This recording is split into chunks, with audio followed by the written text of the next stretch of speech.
ஓம் சாந்தி 15-3-2025 காலை முரளி பாப் தாதா மதுபன். இனிமையான குழந்தைகளே, இப்போது வீட்டிற்கு திரும்ப செல்ல வேண்டும். அதனால் தேகத்துடன் கூடவே தேகத்தின் அனைத்து சம்பந்தங்களையும் மறந்து ஒரு தந்தையை நினைவு செய்யுங்கள். இதுதான் உண்மையான கீதையின் சாரம். கேள்வி: குழந்தைகளாகிய உங்களுடைய சகஜ புருஷார்த்தம், அதாவது சுலபமான முயற்சி எது? பதில்: பாபா சொல்கிறார், நீங்கள் முற்றிலும் அமைதியாக இருங்கள். அமைதியாக இருப்பதன் மூலம்தான் பாபாவின் ஆஸ்தி பெறுவீர்கள். பாபாவை நினைவு செய்ய வேண்டும். சிருஷ்டி சக்கரத்தை சுற்ற வேண்டும். பாபாவின் நினைவினால் உங்கள் விக்ரமங்கள் விநாசமாகும், ஆயுள் அதிகமாகும். மேலும் சக்கரத்தை அறிந்து கொள்வதன் மூலம் சக்கரவர்த்தி ராஜா ஆகி விடுவீர்கள். இதுதான் சகஜ புருஷார்த்தம். ஓம் சாந்தி. இனிமையிலும் இனிமையான ஆன்மீக குழந்தைகளுக்கு ஆன்மீக தந்தை மீண்டும் புரிய வைத்துக் கொண்டிருக்கின்றார். தினந்தோறும் புரிய வைக்கின்றார். குழந்தைகளே, கல்பத்திற்கு முன் போலவே நாம் நிச்சயமாக கீதை ஞானத்தை படித்துக் கொண்டிருக்கின்றோம் என புரிந்து கொண்டுள்ளனர். ஆனால் கிருஷ்ணர் கற்றுத் தருவதில்லை. பரம்பிதா பரமாத்மா நமக்கு கற்றுத் தருகிறார். அவர்தான் நமக்கு மீண்டும் ராஜயோகத்தை தந்து கொண்டிருக்கின்றார். நீங்கள் இப்போது நேரடியாக பகவானிடம் கேட்டுக்கொண்டிருக்கிறீர்கள். பாரதவாசிகளின் ஆதாரம் முழுவதும் கீதையில்தான் உள்ளது. அந்த கீதையிலும் எழுதப்பட்டுள்ளது, ருத்ர ஞான யஜ்யத்தை படைத்தார் என்று. இது யஜ்யமாக உள்ளது என்றால் பாடசாலையாகவும் உள்ளது. பாபா எப்போது வந்து உண்மையான கீதையை சொல்கின்றாரோ அப்போது நாம் சத்கதி அடைகிறோம். மனிதர்கள் இதை புரிந்து கொள்வதில்லை. அனைவருக்கும் சத்கதி அளிப்பவராகிய தந்தையை மட்டுமே நினைவு செய்ய வேண்டும். கீதையை படித்து வந்திருந்த போதிலும் படைப்பவர் மற்றும் படைப்பு பற்றி அறியாத காரணத்தினால் நேத்தி நேத்தி, அதாவது தெரியாது தெரியாது என்றே சொல்லி வந்தனர். உண்மையான கீதையோ உண்மையான தந்தைதான் வந்து சொல்கின்றார்.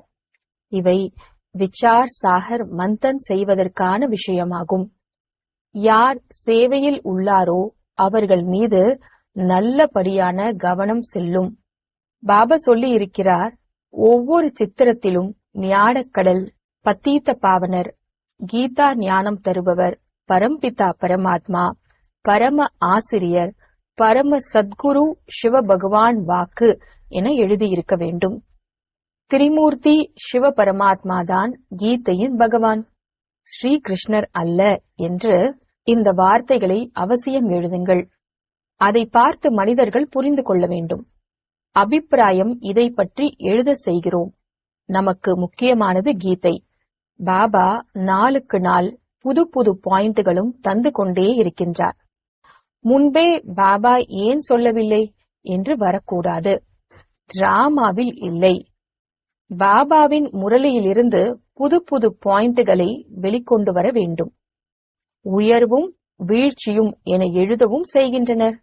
உயர்வு என்றால் தெய்வீக ராஜ்யத்தின் ஸ்தாபனை, 100% தூய்மை, அமைதி, செல்வ செழிப்பின் ஸ்தாபனை நடைபெறுகிறது. பிறகு அரை கல்பத்திற்கு பின் வீழ்ச்சி ஏற்படுகிறது. அசுர ராஜ்யத்தின் வீழ்ச்சி. தெய்வீக ராஜ்யத்தின் உயர்வும் நிர்மாணித்தலும், அதாவது படைத்தலும் நடைபெறுகிறது. வீழ்ச்சியுடன் கூடவே அழிவும் எழுத வேண்டும். உங்களின் அனைத்து ஆதாரமும் கீதையில்தான் உள்ளது. பாபாதான் வந்து உண்மையான கீதை சொல்கிறார். பாபா தினந்தோறும் இதை பற்றிதான் புரிய வைக்கின்றார். குழந்தைகளோ ஆத்மாக்கள் தான். பாபா சொல்கின்றார், இந்த தேகத்தின் முழு விஸ்தாரத்தையும் மறந்து தன்னை ஆத்மா என உணருங்கள். ஆத்மா ஷரீரத்திலிருந்து தனியாக சென்று விடுகிறது என்றால் அனைத்து சம்பந்தங்களும் மறந்து போகிறது. ஆக பாபாவும் சொல்கிறார், தேகத்தின் அனைத்து சம்பந்தங்களையும் விட்டுவிட்டு தன்னை ஆத்மா என உணர்ந்து தந்தையாகிய என்னை நினைவு செய்யுங்கள். இப்போது வீட்டிற்கு செல்ல வேண்டும் இல்லையா? அரை கல்பமாக திரும்பி செல்வதற்காக தான் இத்தனை பக்தி முதலியவற்றை செய்திருக்கிறீர்கள். சத்யுகத்திலோ யாரும் திரும்ப செல்வதற்கான முயற்சி செய்வதில்லை. அங்கேயோ சுகத்தின் மேல் சுகம். பாடவும் செய்கிறார்கள். துக்கத்தில் அனைவரும் நினைக்கின்றனர், சுகத்தில் யாருமே நினைப்பதில்லை. ஆனால் சுகம் எப்போது இருக்கும், துக்கம் எப்போது இருக்கும், இதை புரிந்து கொள்வதே இல்லை.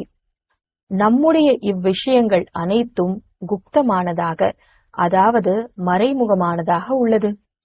நாமும் ஆன்மீக சேனை இல்லையா? சிவபாபாவின் சக்தி சேனை. இதன் அர்த்தத்தையும் யாரும் புரிந்து கொள்ள முடியாது. தேவிகள் முதலானோருக்கு இவ்வளவு பூஜைகள் நடைபெறுகின்றன. ஆனால் யாருடைய வாழ்க்கை வரலாற்றையும் அறிந்திருக்கவில்லை. யாருக்கு பூஜை செய்கின்றனரோ அவர்களது வாழ்க்கை வரலாற்றை அறிந்திருக்க வேண்டும் இல்லையா? உயர்ந்தவரிலும் உயர்ந்தவர் சிவனுக்கு மகிமை, பிறகு பிரம்மா விஷ்ணு சங்கருக்கு, பிறகு லக்ஷ்மி நாராயணனுக்கு ராதே கிருஷ்ணரின் கோவில்கள் கூட உள்ளன. வேறு யாரும் கிடையாது. ஒரே ஒரு சிவபாபாவுக்கு எத்தனை விதமான பெயர்கள் வைத்து கோவில்களை கட்டியுள்ளன. இப்போது உங்கள் புத்தியில் முழு சக்கரமும் உள்ளது. டிராமாவில் முக்கிய நடிகர்களும் உள்ளனர் இல்லையா? அது எல்லைக்கு உட்பட்ட டிராமா, இது எல்லையற்ற டிராமா. இதில் முக்கியமானவர்கள் யார் என்பதை நீங்கள் அறிவீர்கள்.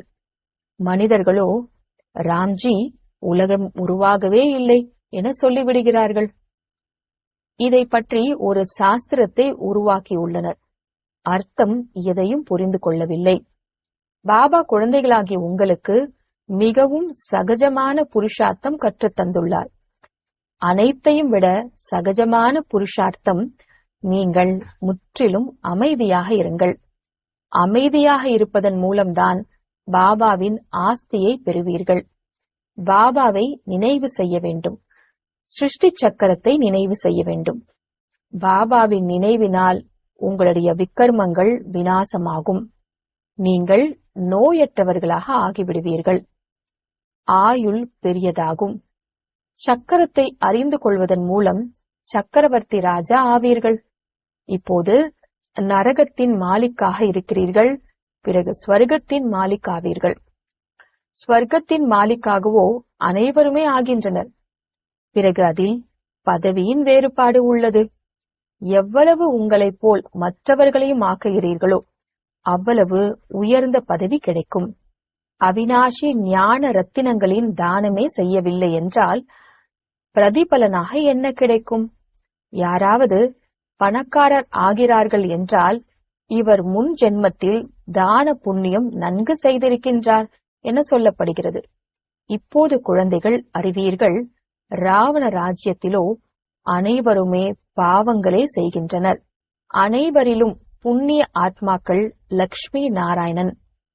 ஆம், அனைவரையும் உயர்த்துகின்றவரே. அதாவது பாபாதான் பிராமணர்களை உயர்வானவர்களாக உருவாக்குகின்றார். பிராலப்தம், அதாவது பலன் இல்லையா?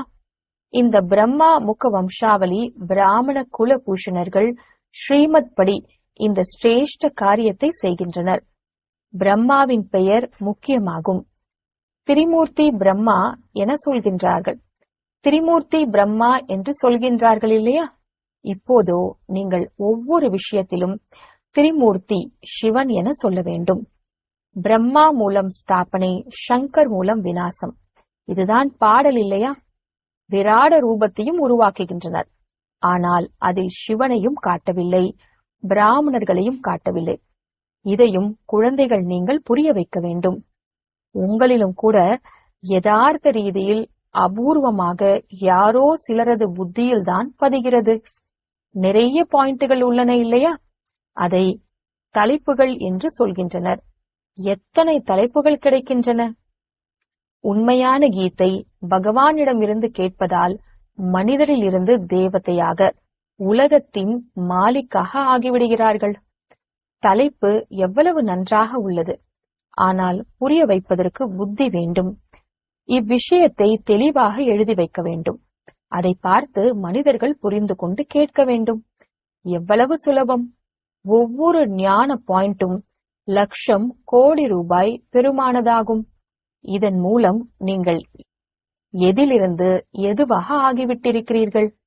உங்களுடைய ஒவ்வொரு அடியும், அதாவது ஒவ்வொரு பதமும் பல மடங்கு பலன் உள்ளது.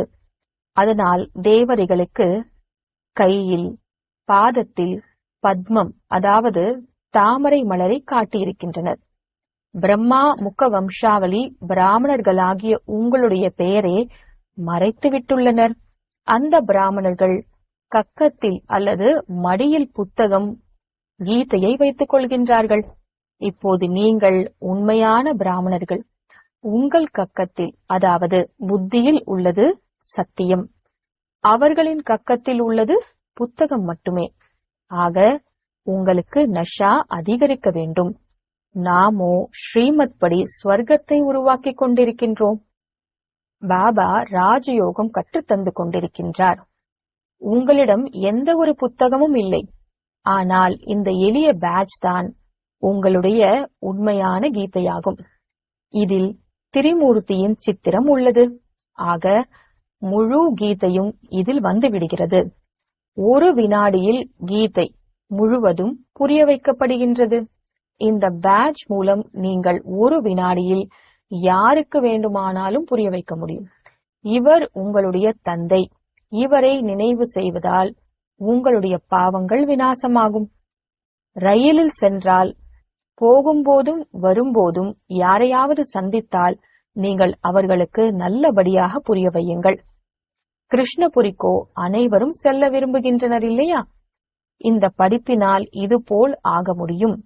படிப்பின் மூலம் ராஜ்யம் ஸ்தாபனையாகின்றது. மற்ற தர்ம ஸ்தாபகர்கள் யாரும் தர்மத்தை ஸ்தாபனை செய்வதில்லை.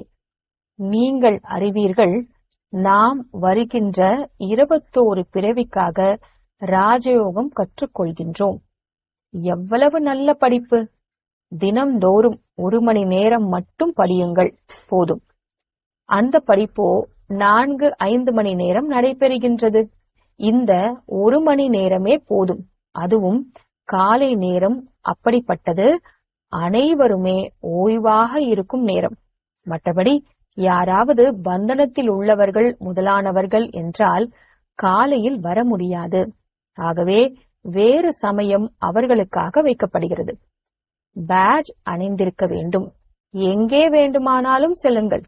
இந்த செய்தியை கொடுத்து கொண்டே செல்லுங்கள். செய்தித்தாள்களிலோ பேட்ஜ் போட முடியாது. ஒரு பக்கமாக போட முடியும் என்றாலும் மனிதர்களுக்கு புரிய வைத்தாலன்றி அப்படியே புரிந்து கொள்ள முடியாது. ஆனால் மிகவும் சுலபம். இந்த தொழிலையோ யார் வேண்டுமானாலும் செய்ய முடியும். நல்லது, தானே நினைவு செய்யாவிட்டாலும் சரி, மற்றவர்களுக்கு நினைவுபடுத்தலாம். அதுவும் நல்லதுதான். ஆத்ம அபிமானி ஆகுங்கள் என மற்றவர்களுக்கு சொல்லிவிட்டு தான் தேக அபிமானியாக இருப்பவர்களானால் ஏதேனும் விக்கர்மங்கள் நடைபெற்று கொண்டே இருக்கும்.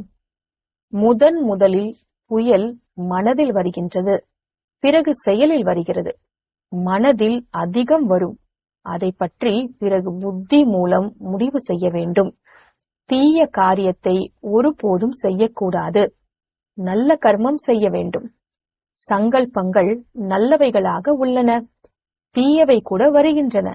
தீயவற்றை நிறுத்திவிட வேண்டும். இதற்கான புத்தி பாபா தந்துள்ளார். வேறு யாரும் புரிந்து கொள்ள முடியாது. அவர்களோ தவறான காரியங்களையே செய்து கொண்டுள்ளனர். நீங்கள் இப்போது சரியான காரியங்களையே செய்ய வேண்டும். நல்ல புருஷார்த்தத்தினால் சரியான காரியங்கள் நடைபெறுகின்றன. பாபாவோ ஒவ்வொரு விஷயத்தையும் மிக நன்றாக புரிய வைத்துக் கொண்டே இருக்கின்றார். நல்லது, இனிமையிலும் இனிமையான தேடி கண்டெடுக்கப்பட்ட செல்ல குழந்தைகளுக்கு தாயும் தந்தையுமாகிய பாப் தாதாவின் அன்பு நினைவுகள் மற்றும் காலை வணக்கம். ஆன்மீக குழந்தைகளுக்கு ஆன்மீக தந்தையின் நமஸ்தே. ஆன்மீக தந்தைக்கு ஆன்மீக குழந்தைகளின் நமஸ்தே. தாரணைக்கான முக்கிய சாரம். முதலாவது, இந்த ஒவ்வொரு அவினாஷி ஞான ரத்தினமும் 1,00,000 கோடி ரூபாய் பெருமானதாகும். இவற்றை தானம் செய்து ஒவ்வொரு அடியிலும் பல மடங்கு வருமானத்தை சேமிக்க வேண்டும். தன்னை போல் மற்றவர்களையும் ஆக்கி உயர்ந்த பதவி பெற வேண்டும். இரண்டாவது, விக்கர்மங்களில் இருந்து தன்னை பாதுகாத்துக் கொள்வதற்காக ஆத்ம அபிமானியாக இருப்பதற்கான முயற்சி செய்ய வேண்டும்.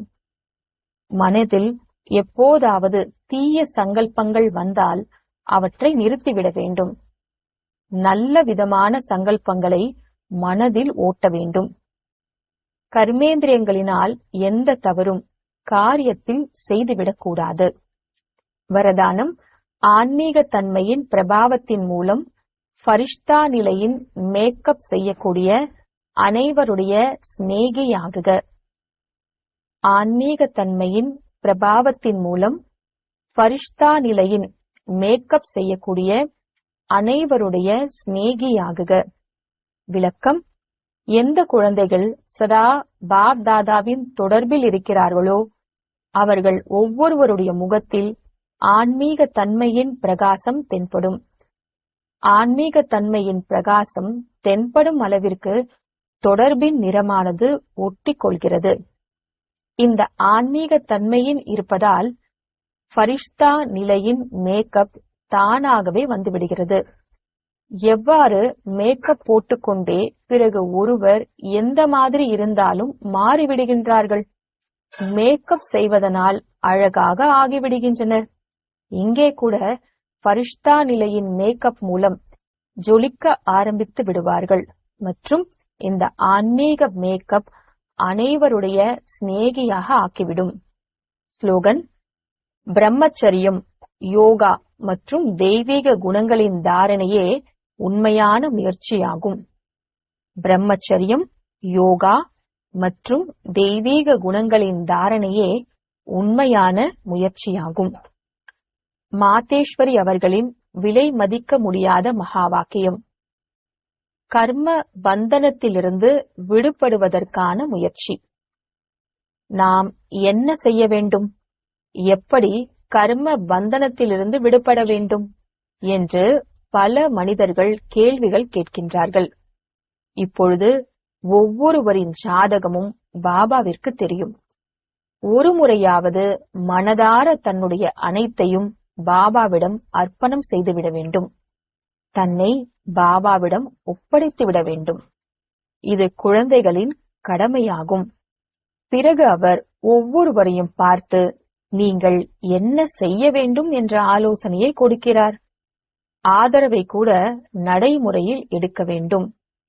மற்றபடி சொல்லிவிட்டால் போதும், நாம் செய்வதை செய்து கொண்டே இருப்போம் என்று கிடையாது. தந்தை சாக்காரத்தில் இருக்கிறார் என்றால் குழந்தைகளும் கூட ஸ்தூலத்தில் தந்தை, குரு, ஆசிரியரின் உதவியை பெற வேண்டும். கட்டளை கிடைத்துவிட்டது, ஆனால் கடைபிடிக்க முடியவில்லை என்றால் மேலும் கூட நன்மை ஏற்படாது என்பது அல்ல. ஆகையால் கடைபிடிக்க வேண்டும் என்றால் கூட தைரியம் வேண்டும். நடத்தக்கூடியவர் தந்தையாக இருக்கின்றார். இவர்களுக்கு எதில் நன்மை இருக்கிறது என்று அவருக்கு தெரியும். கர்மேந்திரியங்களில் இருந்து எவ்வாறு விடுபடுவது என்று அவர் டைரக்ஷன் கொடுப்பார். பிறகு குழந்தைகளின் நிலைமை என்னவாகும் என்று கவலை யாருக்கும் இருக்கக்கூடாது. இதில் யாரும் வீடு வாசலை துறப்பதற்கான விஷயம் இல்லை. இந்த நாடகத்தில் சில குழந்தைகள் வீடு வாசலை துறப்பதற்கான நடிப்பு இருக்கிறது, அவ்வளவுதான். ஒருவேளை இந்த நடிப்பு இல்லை என்றால் உங்களுக்காக என்ன சேவை இப்பொழுது உள்ளதோ அதை யார் செய்வார்கள்? இப்பொழுது விட்டு விடுவதற்கான விஷயம் இல்லை. ஒருவேளை பரமாத்மாவினுடையவர் ஆகிவிடுங்கள், பயப்படாதீர்கள், தைரியம் வையுங்கள். மற்றபடி யார் பயப்படுகிறார்களோ அவர்கள் தானும் குஷியாக இருக்க மாட்டார்கள். மேலும் பாபாவின் உதவியாளராகவும் கூட இருக்க மாட்டார்கள். இங்கே யார் பாபாவின் முழுமையான உதவியாளர்களாக ஆக வேண்டும். எப்பொழுது வாழ்ந்து கொண்டே இறந்து விடுகிறார்களோ அப்போதுதான் உதவியாளர்கள் ஆக முடியும். எங்காவது சிக்கிக் கொண்டால் பிறகு உதவி அளித்துவிட்டு சென்று விடுவார்கள். ஆகையால் பாபாவுடன் மனம், சொல், செயலில் உதவியாளராக ஆக வேண்டும். இதில் சிறிதும் கூட பற்றுதலின் நிறம் இருந்தால் கூட கீழே விழ வைத்துவிடும். ஆகையால் தைரியம் வையுங்கள், முன்னேறி செல்லுங்கள். தைரியம் குறையும் பொழுது குழப்பம் ஏற்படுகிறது. ஆகையால் தனது புத்தியை முழுவதுமாக தூய்மையானதாக ஆக்க வேண்டும். விகாரத்தின் சிறிதளவு கூட அம்சம் இருக்கக்கூடாது. நாம் செல்லும் பாதை வெகு தொலைவில் இருக்கிறதா என்ன? சக்தியின் உதவியை பெற்றுவிட்டால் பயம் இருக்காது, களைப்பு இருக்காது. நல்லது. அவ்யக்த சமிக்ஞை. சத்தியம் மற்றும் பண்பு நிறைந்த கலாச்சாரத்தை தனதாக்குங்கள். தன்னுடைய சொல் மற்றும் ரூபம் இரண்டுமே இணைந்தே இருக்க வேண்டும். பேச்சு தெளிவாக இருக்க வேண்டும், அதில் அன்பும் இருக்க வேண்டும். பணிவு, இனிமை மற்றும் உண்மையும் இருக்க வேண்டும். ஆனால் சொரூபத்திலும் பணிவு இருக்க வேண்டும். இந்த ரூபத்தினால் தந்தையை பிரத்யக்ஷம் செய்ய முடியும். பயமற்று இருக்க வேண்டும். ஆனால் பேச்சு நியமத்திற்கு உட்பட்டதாக இருக்க வேண்டும். பிறகு உங்களுடைய சொல் கடுமையானதாக அல்லாமல் இனிமையானதாக ஆகிவிடும். ஓம் சாந்தி.